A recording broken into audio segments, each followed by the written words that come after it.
Hi everyone. இந்த video மூலமாக நான் என்ன சொல்ல வரேன் நீங்கள் பார்க்குறீங்கன்னா, தெருக்குள்ளே இருக்கிற பிள்ளைங்க தான் இவங்களை நம்ம ஸ்டேட் ஆகுன்னு நம்ம சொல்லவே கூடாது. அதே மாதிரி தெரு நாயினும் தயவு செஞ்சு நம்ம சொல்லக்கூடாது. இவங்க நம்ம பிள்ளைங்க, இவங்களை போய் தெரு நாயின்னு நாமளே பிரிவுபடுத்தி பிரித்து வைக்கக்கூடாது. ஏன்னா அது தெரு நாய் வீட்டு நாய் சொல்லுங்கள். இவங்களும் நம்ம பிள்ளைங்க தான்.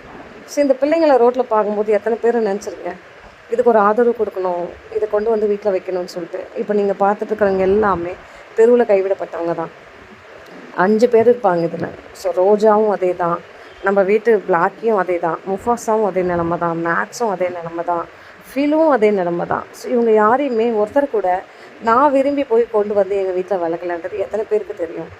ஒருத்தரை கூட நான் எடுக்கலை. நானாக விரும்பி எடுத்தது எங்கள் வீட்டில் ஷாஷுமாவை மட்டும்தான். எதனாலனா அதுவும் ரோட்டில் குட்டி போட்டிருந்த குழந்தை தான். எங்கள் மேக்ஸுக்கு துணையாக வேணும்னு பாருங்கள், எவ்வளோ கஷ்டப்படுது பாருங்கள். ஒரு பிள்ளையை பெற்றுட்டு ஒரு வீட்டில் ஒருத்தவங்களோட வீட்டில் பழஞ்சு வீட்டில் பக்கத்தில் கொஞ்சம் இடத்துல அவங்க எப்போ விரட்டுவாங்கன்றது கூட தெரியாமல் இங்கே பாருங்கள், இந்த குழந்தை காருக்கு கீழே நின்று நம்ம வைக்கிற சாப்பாடை மழைக்கு நடுவில் மத்தியிலையும் சாப்பிட்டுக்கணும். தாய் தூரமாக போயிட்டு எவ்வளோ கஷ்டப்படுதுங்க. இந்த தயவு செஞ்சு போடுற போஸ்டர் திரும்ப யாராச்சும் ஒருத்தர் அடாப்ஷன் எடுங்க. அது மட்டும் இல்லை, ஒரு உதவி வேண்டி நாங்கள் ஒரு வீடியோ போடுறோன்னா எங்கே கண்டுக்கவே மாட்டேங்கிறீங்க. நீங்கள் பாட்டுன்னு கடந்து போகிறீங்க.